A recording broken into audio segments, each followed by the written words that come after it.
ये तुमको क्लियर दिख रहा है कि बाहर आके दिखाना होगा। टोटल इन 20 गो डेफिनेशन को सीखने वाले हैं। अब हम लोग नेक्स्ट समझते हैं अगला 10वां पॉइंट क्या है हमारा। तो अगर कभी एग्जाम में आ जाएगा कि बताओ सर्कल क्या होता है, तो इतना नहीं कह सकते हैं कि सर्कल के एक पॉइंट से सर्कल के दूसरे का पॉइंट तक के लाइन को हम लोग, लेकिन जो कॉर्ड सेंटर से पास नहीं करेगा वो डायमीटर नहीं बनेगा। एगो पॉइंट से फिक्स दूरी पर जितना पॉइंट है अगर हम सबको मिला देना, आज हम लोग सर्कल से रिलेटेड सारा डेफिनेशन सीखने वाले हैं। अभी के लिए चलते हैं, जाओ पढ़ाई करो, मस्ती करो, तब तक के लिए जय हिंद।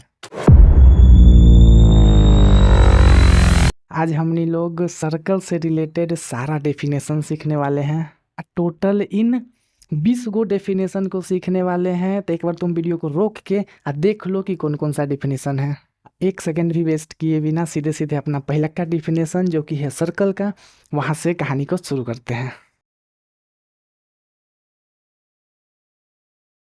सबसे पहला डिफिनीशन पर बात करते हैं कि सर्कल क्या होता है। तो इतना बात तो सर हमको पता है कि जो गोल वाला फिगर होता है उसको सर्कल बोलते हैं, लेकिन हम लोग यहाँ सबका डिफिनीशन सीखने वाले हैं। तो अगर कभी एग्जाम में आ जाएगा कि बताओ सर्कल क्या होता है, तो इतना नहीं कह सकते कि गोल वाला जो फिगर होता है उसको सर्कल बोलते हैं।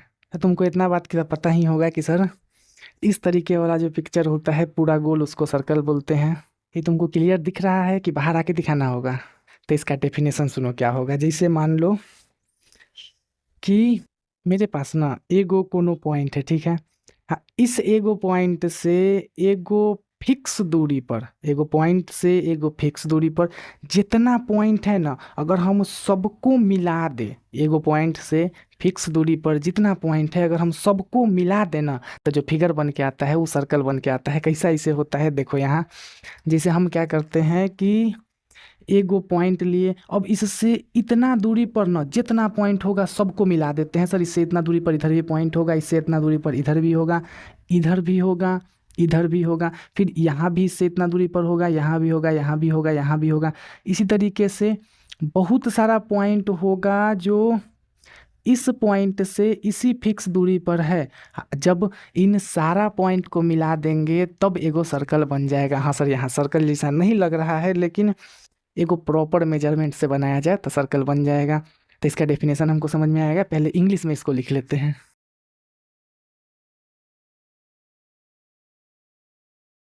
डिफिनेशन कुछ ऐसा हो जाएगा कि the collection of all points which are at fix distance from given point, यानी एगो गिवन पॉइंट से फिक्स दूरी पर सारा पॉइंट को जोड़ दिया जाए तब बन के आ जाएगा मेरे पास सर्कल। अब नेक्स्ट डेफिनेशन है मेरे पास सेंटर। तो सेंटर क्या होता है सर, ये जो बीच वाला पॉइंट है इसी को सेंटर बोलते हैं। तो सेंटर हम बोल सकते हैं कि the middle fixed point in a circle, मतलब एगो सर्कल में जो बीच में फिक्स पॉइंट होता है उसी को हम लोग बोलते हैं सेंटर। तो इसको भी अंग्रेजी में लिख सकते हैं the middle fixed point of a circle is called centre, यानी बीच वाला पॉइंट सेंटर हो जाएगा। ठीक है, उसके बाद लिखे हैं here O is the centre, मतलब यहाँ पर ई पॉइंट ओ को सेंटर बोले हैं। अब नेक्स्ट डेफिनेशन हो जाएगा अगला, इसी से रिलेटेड है सर। रेडियस क्या होता है, तो रेडियस में हो जाएगा कि किसी भी सर्कल में सेंटर से लेके आ सर्कल तक का जो दूरी होता है उसको रेडियस बोलते हैं। आ सेंटर से सर्कल तक का किधरों दूरी नापा जाए तो वो सेम ही आएगा। क्या है कि सर्कल कंस्ट्रक्शन करते ही समय हम जितना पॉइंट लिए हैं सब इससे बराबर दूरी पर है, तो इससे किधरों लो पॉइंट, सॉरी किधरों लाइन लो, सब सेम दूरी पर ही आएगा। तो रेडियस को भी इंग्लिश में लिख लेते हैं। डेफिनेशन हो जाएगा मेरे पास कि the distance from centre to the circle, यानी सेंटर से सर्कल तक का जो दूरी हो जाएगा रेडियस। यहाँ पर अगर हम एगो रेडियस बनाए तो कुछ ऐसा दिखेगा। मान लेते हैं यहाँ ए है, तो सर ये ओ ए जो होगा वो रेडियस हो जाएगा। ई बात को भी यहाँ छाप दो, ओ ए इज द रेडियस। ये हो गया मेरा 3 गो पॉइंट कवर कि सर सर्कल क्या होता है, सेंटर क्या होता है, रेडियस क्या होता है। अब समझते हैं अगला डेफिनेशन जो कि है हमारा कॉर्ड का। और हाँ सर, चूंकि ये सारा बात जो है वो छोटा छोटा है इसलिए हम थोड़ा सा नहीं स्पीड चल रहे हैं। जैसे ही नया बात आने लगेगा थोड़ा नॉर्मल चलने लगेंगे।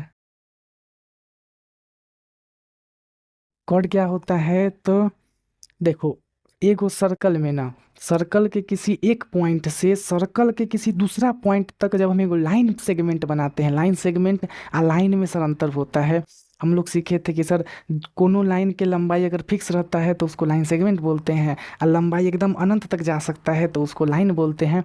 तो ई कॉर्ड जो होता है वो लाइन सेगमेंट होता है। कैसा लाइन सेगमेंट? तो सर्कल के अंदर एगो पॉइंट से, सर्कल के एक पॉइंट से सर्कल के दूसर का पॉइंट तक के लाइन को हम लोग बोलते हैं कॉर्ड। जैसे मान लो हम एगो सर्कल बनाते हैं कुछ इस तरीके से, तो अब इस सर्कल में ना, यहाँ इस सर्कल के एक पॉइंट से अगर हम सर्कल के ही दूसरा पॉइंट तक कोई लाइन सेगमेंट बना देते हैं तो इसको हम लोग कॉर्ड बोलेंगे। अगर मान लो हम इस पॉइंट से यहाँ तक का एगो लाइन बनाए, हम बोल दे रहे हैं लाइन, लेकिन हम समझ रहे हैं सर कि जब भी हम लोग लाइन चाहे लाइन सेगमेंट पढ़ते हैं तो बोलते लाइन ही है, लेकिन मतलब समझ में आना चाहिए कि यहाँ लाइन सेगमेंट का बात हो रहा है।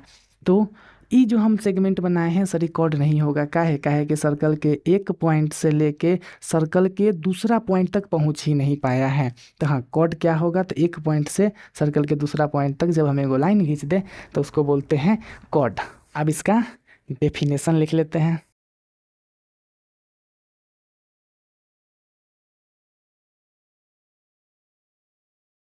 ये हो जाएगा डेफिनेशन कि a line segment drawn from one point of circle to other point of circle is called chord. मतलब सर्कल में ही, सर्कल के एक पॉइंट से सर्कल के दूसर का पॉइंट पर जब हम एगो लाइन सेगमेंट बना देते हैं तो उसको हम लोग कॉर्ड बोलते हैं। इस फिगर में देखा जाए तो सिर्फ यही 3 गो कॉर्ड होगा। एगो ए बी सर्कल से सर्कल तक, फिर दूसरा पी क्यू सर्कल से सर्कल तक, फिर उसके बाद है मेरे पास आर एस सर्कल से सर्कल तक। लेकिन सर ये जो एम एन है वो सेंटर से सर्कल तक है तो कॉर्ड नहीं होगा, ये रेडियस होगा। और फिर ये सी डी जो है वो सर्कल से सर्कल के बीच में ही रह गया तो ये भी कॉर्ड नहीं होगा। ये हो गया मेरा कॉर्ड के बारे में जानकारी। अब नेक्स्ट डेफिनेशन पर चलते हैं जो कि है डायमीटर। अब समझो डायमीटर। डायमीटर क्या होता है सर? तो डायमीटर भी ना एगो कॉर्ड ही होता है, मतलब कॉर्ड जैसा ही होता है सर्कल के एक पॉइंट से लेकर सर्कल के दूसरा पॉइंट तक। लेकिन इसमें ट्विस्ट ये होता है कि ऐसा लाइन सेगमेंट को हम डायमीटर कहते हैं जो सर्कल के एक पॉइंट से सर्कल के दूसरे पॉइंट तक जाए सेंटर से पास होते हुए। मतलब कि सर इस सर्कल में अगर यहाँ सेंटर है तो सर्कल के एक पॉइंट से लेके सर्कल के दूसरा पॉइंट तक एगो लाइन बनाया जाए जो सेंटर से पास करे, उसको हम लोग बोलते हैं डायमीटर। और कॉर्ड क्या होता था? तो सर्कल के एक पॉइंट से बस दूसरा पॉइंट तक जाना चाहिए। तो अगर हम एगो मान लो फिगर ऐसा बना देते हैं तो ई जो है कॉर्ड तो होगा, बाकी डायमीटर नहीं होगा, काहे कि सेंटर से पास नहीं कर रहा है। और ई जो है कॉर्ड भी होगा, काहे कि सर एक पॉइंट से दूसरा पॉइंट तक है, और साथ में डायमीटर भी होगा, काहे कि सेंटर से पास कर रहा है। तो यहाँ से हम लोग एक और बात याद रख सकते हैं कि दुनिया का सारा डायमीटर कॉर्ड होता है। काहे कि अगर डायमीटर बनेगा तो एक पॉइंट से दूसरा पॉइंट तक तो जरूर होगा, और दुनिया का सारा कॉर्ड डायमीटर नहीं होता है। काहे कि सर कॉर्ड जो है सेंटर से पास कर भी सकता है और नहीं भी कर सकता है। तो जो कॉर्ड सेंटर से पास कर जाएगा वो तो डायमीटर बन जाएगा, लेकिन जो कॉर्ड सेंटर से पास नहीं करेगा वो डायमीटर नहीं बनेगा। ये हो जाता है मेरा डायमीटर वाला कहानी। अब इसको भी थोड़ा सा नहीं अंग्रेजी में यहाँ पर ही डाल देते हैं।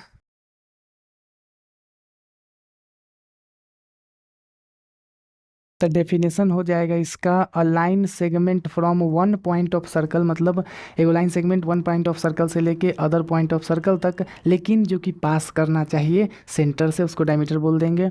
अब इस फिगर में कौन कौन डायमीटर है? तो इस फिगर में सर ए बी डायमीटर है। फिर उसके बाद इस फिगर में एफ ई या ई एफ डायमीटर है, काहे कि सेंटर से पास कर रहा है तो ई एफ भी डायमीटर है। लेकिन जो सी डी है वो डायमीटर नहीं है, काहे कि सर सेंटर से पास नहीं कर रहा है। ये कहानी हो गया मेरा डायमीटर का।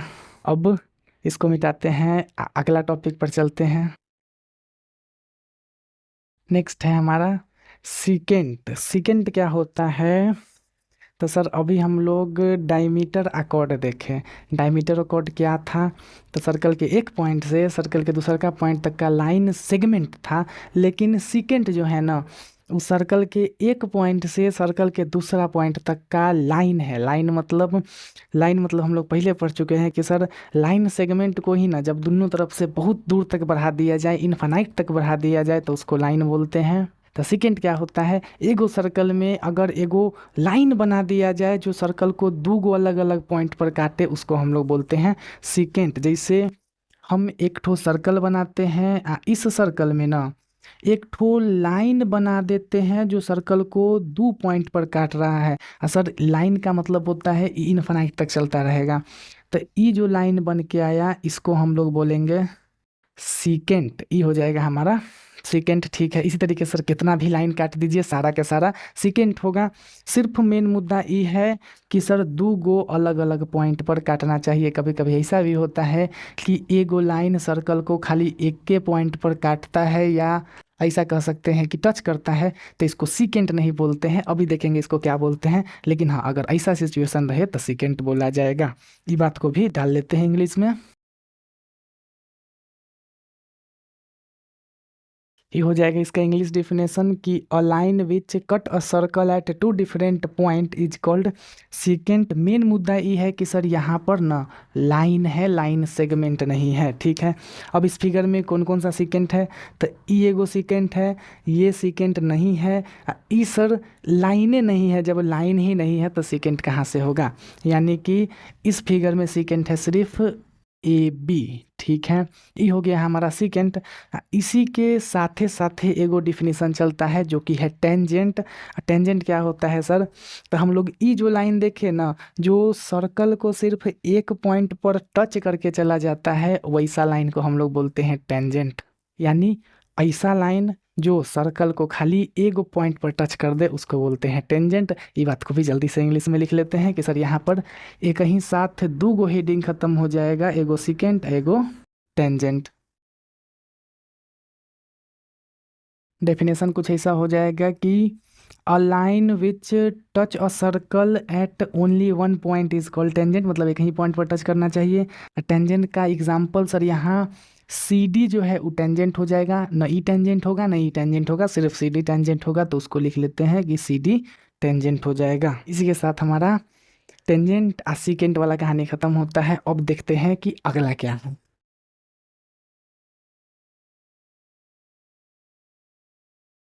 नेक्स्ट है सेमी सर्कल क्वाड्रेंट। अब समझते हैं कि ई क्या होता है। तो इसका कोई खास डिफिनीशन नहीं है, सीधे सीधे इसका मतलब होता है, देखो सेमी का मतलब होता है आधा, तो सेमी सर्कल मतलब होता है आधा सर्कल। क्वाड्रेंट क्वार्टर का मतलब होता है 1/4, यानी क्वाड्रेंट का मतलब होता है सर्कल का एक चौथाई। कहने का मतलब है कि सर कभी सर्कल का आधा पिक्चर बना दिया जाए तो उसको हम लोग बोलते हैं सेमी सर्कल, और कभी सर्कल का एक चौथाई पिक्चर, एक चौथाई यानी एगो सर्कल को चार गो हिस्सा में बांट दिया जाए तब जो एक गो फिगर बन के आएगा उसको हम लोग बोलते हैं क्वाड्रेंट। बस इतना छोटा सा बात था, जल्दी से इसको भी लिख लेते हैं कि sir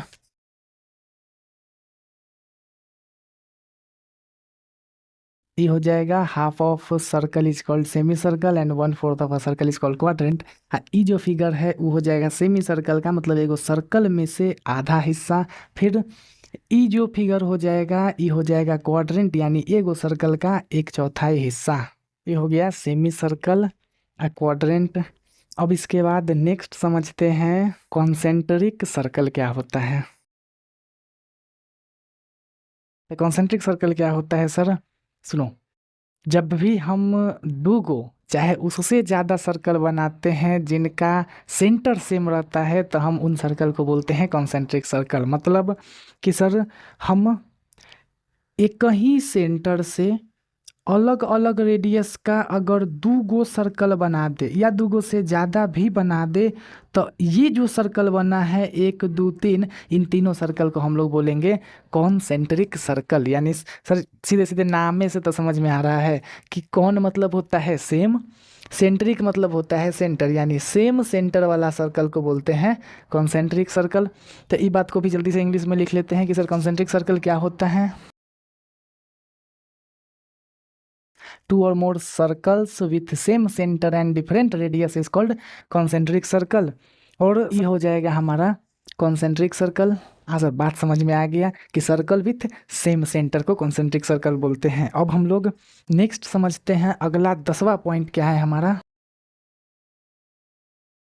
interior exterior and boundary region of circle क्या होता है। तो सर यहाँ हमको नाम से ही पूरा कहानी क्लियर दिख रहा है कि रीजन मतलब होता है जगह, इंटीरियर मतलब अंदर वाला, एक्सटीरियर मतलब बाहर वाला, और बाउंड्री मतलब तो बाउंड्री होता ही है।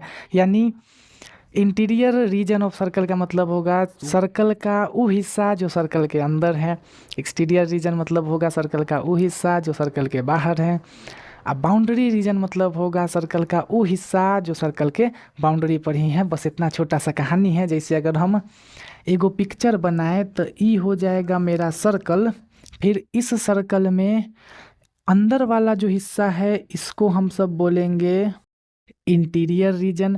फिर सर ई बाउंड्री भी तो कुछ हिस्सा ही न है, बाउंड्री पर भी आदमी चल तो सकता ही है, तो सर ई बाउंड्री को हम लोग बोलेंगे बाउंड्री रीजन। आ सर्कल के बाहर जो पूरा बोर्ड है उसको हम लोग बोलेंगे एक्सटीरियर रीजन। तो interior region, boundary, exterior region, बात समझ में आ गई। इसको एक बार हल्का सा नहीं लिख लेते हैं, खैर इसका कुछ डिफिनीशन तो है नहीं, लेकिन हाँ सर थोड़ा थोड़ा बात जो है उसी को लिख लेते हैं।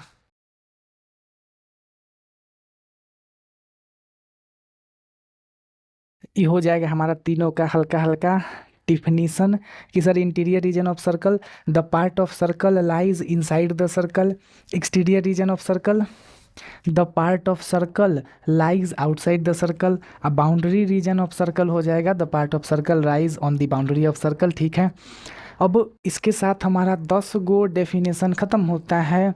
इससे अगला जो डेफिनेशन है वो है सर्कुलर रीजन, जो कि है तो इसी से रिलेटेड, लेकिन वो वाला डिफिनीशन का इस्तेमाल हम लोग एगो अगला डिफिनीशन उससे भी आगे आने वाला डिफिनीशन सर्कुलर रिंग और सर्कुलर डिस्क में करने वाले हैं। इसीलिए अब क्या करते हैं सर, काहे कि वीडियो बहुत ज़्यादा लंबा हो गया है, अगर हम 20 गो इस वीडियो में समझाएंगे तो 100% बहुत बोरिंग हो जाएगा क्लास, इसलिए आज 10 गो के साथ ही छोड़ देते हैं।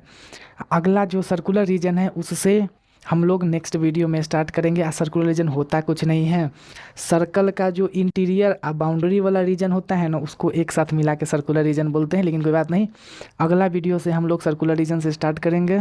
अभी के लिए चलते हैं, जाओ पढ़ाई करो, मस्ती करो, तब तक के लिए जय हिंद।